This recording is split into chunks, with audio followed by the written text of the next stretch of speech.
अभी कठुआ उस पुल की जिसको आज खोला जाना था, लेकिन रात देर गए बारिशों से एक बार फिर पुल को नुकसान हुआ है।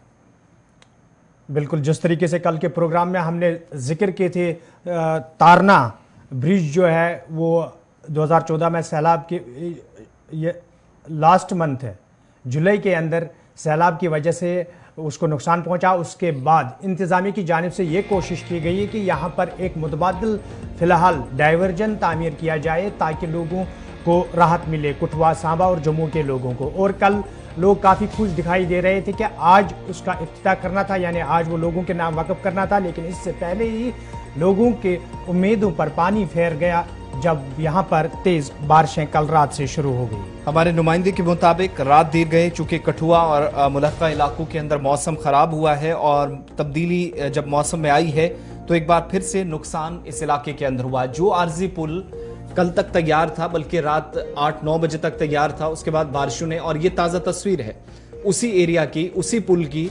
एक तो पीछे वाला आपको पुल नजर आ रहा होगा, वो डैमेज है, उसके पिलर अभी बीच में परेशानी है, तो इसलिए जब डैमेज पुल है तो उस पर गाड़ियों को चलने की इजाज़त नहीं दी जाएगी। लेकिन ये जो बीच वाला बड़ी मेहनत के साथ 10 से 11 या 12 जुलाई के बाद जो बारिशें हुई बनी बसोली में भी काफ़ी ज़्यादा, उसका असर भी निचले इलाकों में देखा गया। तो इस पुल से आज गाड़ियों को चलने की इजाज़त दी जानी थी, यानी ट्रैफिक आज छोड़ा जाना था कुछ गाड़ियों को, तो बहुत हद तक आज बोझ कम हो जाता। नेशनल हाईवे के ऊपर जो एक घूम कर बॉर्डर रोड ऑर्गेनाइजेशन का पुराना एक रास्ता है, बॉर्डर एरिया को टच करता है, वहां से गाड़ियों को चलने की इजाजत मिलती थी। लेकिन रात देर गए तरना का पुल दोबारा बह गया है, तेज बारिश की वजह से नुकसान पहुंचने की इतलात मौसूल हो रही हैं। सीधा कठुआ चलेंगे, हमारे साथ इस वक्त गुलिस्तान न्यूज नुमाइंदा रंजीव मेहता है। कल भी अपडेट किया था क्योंकि कल ये तैयारी चल रही थी, आज पुल को खोला जाएगा। लेकिन रंजीव, आज इतलात है कि ये पुल फिर से डह गया है, रात को काफी तबाही फिर से देखी गई है, क्या ताजा तरीन सूरत हाल है? जो पुल है तरना नाले का, वो तो 19 जुलाई को ही वो डैमेज हुआ था। ये आरजी तौर पर जो सड़क बनानी थी तरना के बीचों बीच, जो बनाना था मार्ग आरजी, जो वैकल्पिक मार्ग था, इसको बनाने का काम कई कोशिशें हुई नेशनल हाईवे अथॉरिटी की तरफ से। लेकिन हर बार जब भी ये तैयार होने की कगार पर आता है तो ऊपर पहाड़ी इलाकों में बारिश होती है और ये पानी का बहाव में बह जाता है। यही कल देर शाम को 4-5 बजे तक इसका काम निर्माण कार्य आखिरी चरणों में था। बड़ी खुशी थी, लड्डू भी बांटे गए, मिठाइयां बांटी गई वहां पर कि कल सुबह इस पर से गाड़ियां जो है वो गुजरना शुरू हो जाएंगी।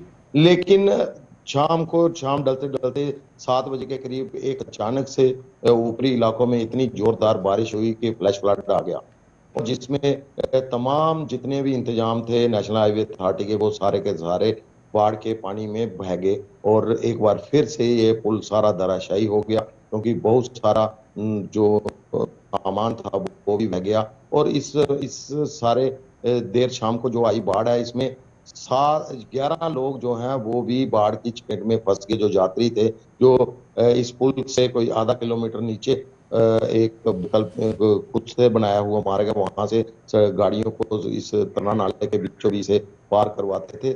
जैसे ही वो पार कर रहे थे, अचानक ऊपर से बाढ़ आ गई, तो 3 कारें और 11 लोग जो है वो फंस गए।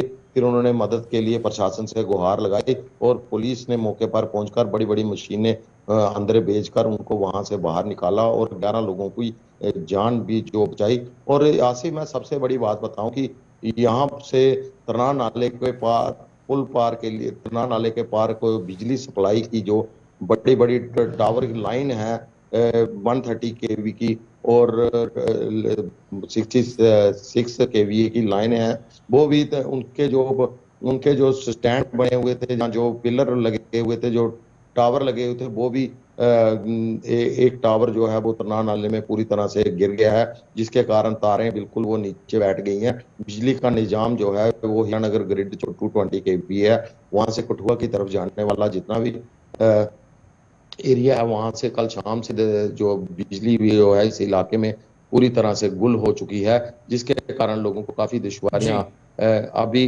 बरसात अंतिम चरण में है, पर जाते जाते जो नुकसान कर रही है वो इतना पहले शुरुआत के दौर में भी नहीं हुआ। रंजीव, आपकी आवाज बहुत कम हो गई जी। कंटिन्यू कीजिएगा अगर आप तक आवाज पहुंच रही है। बिजली सप्लाई भी आप बता रहे हैं कि अब मुतासिर हुई है खराब मौसम। हाँ, बिजली सप्लाई की मैं बात कर रहा हूँ कि क्योंकि जहां पर ये जो इलाका है यहाँ पर एक 66 केवीए का एक वो जो लाइन थी उसके जो जिसका स्टैंड जो तना नाले के बीच बनाया गया था वो भी पूरी तरह से बह गया बाढ़ के पानी में, जिसके कारण पूरा इलाका कठुआ तक का यहाँ पर लाइट जो है वो पूरी तरह रात ही गुल हो चुकी है। लोगों का काफी नुकसान हुआ है जी और इसके चलते बड़ी बड़ी जो लाइन है, बड़ी लाइन के टावर जो 130 केवी की है वो भी डैमेज हुई है। उससे भी काफी जो है मुतासिर हुई है बिजली सप्लाई।